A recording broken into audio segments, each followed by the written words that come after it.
Okay, right now I'm installing freight doors. Now, these freight doors are trimmed with, wood trim. In this case, it's 1/32 of an inch thick stock. It's this really small stuff.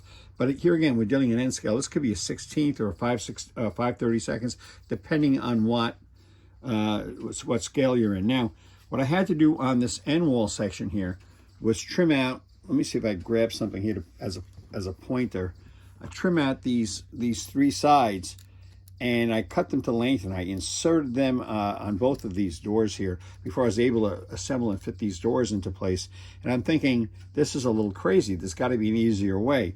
So I had the idea of using a different approach, because I have to deal with these two door openings. Now, the doors I have at this point, and this is a prototype for this kit, are a little bit small, and I'm thinking, well, after the frame is in, maybe the doors will fit properly.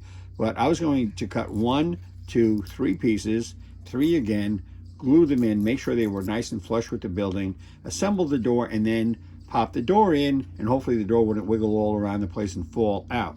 That we don't know yet. So what I tried to do was a different approach, and we'll see how this happens, see if this is successful on the next video. What I did was, these are the doors here that we're dealing with.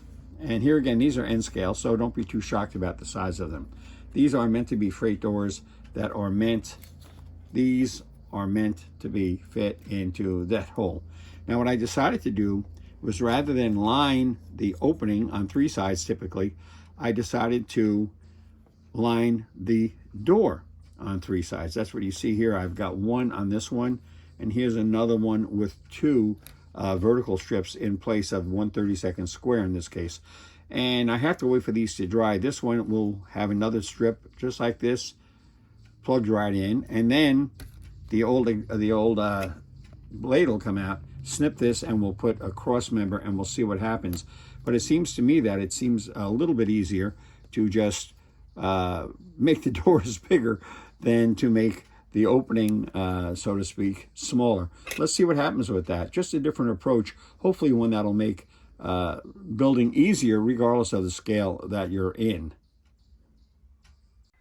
Well, look at what we have here.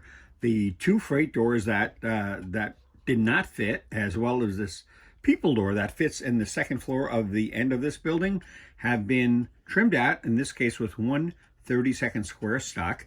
And after they were trimmed, I took our sanding stick and made sure all the corners were square. And looky, this is absolutely a perfect fit.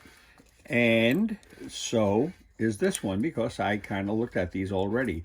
Matter of fact, if anything, it's just a hair snug, but it holds it in perfectly.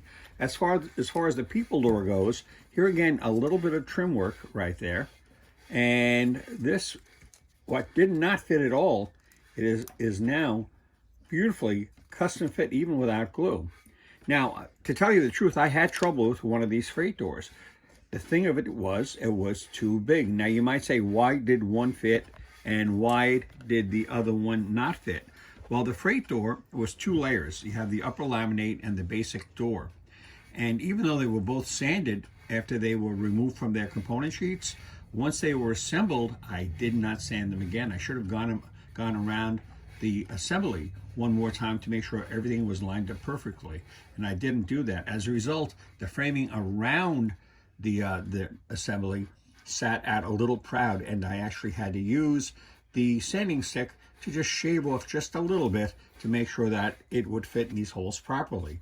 So here we go. Instead of lining the holes and inserting the door, we actually lined the door and inserted everything in just like this as one piece.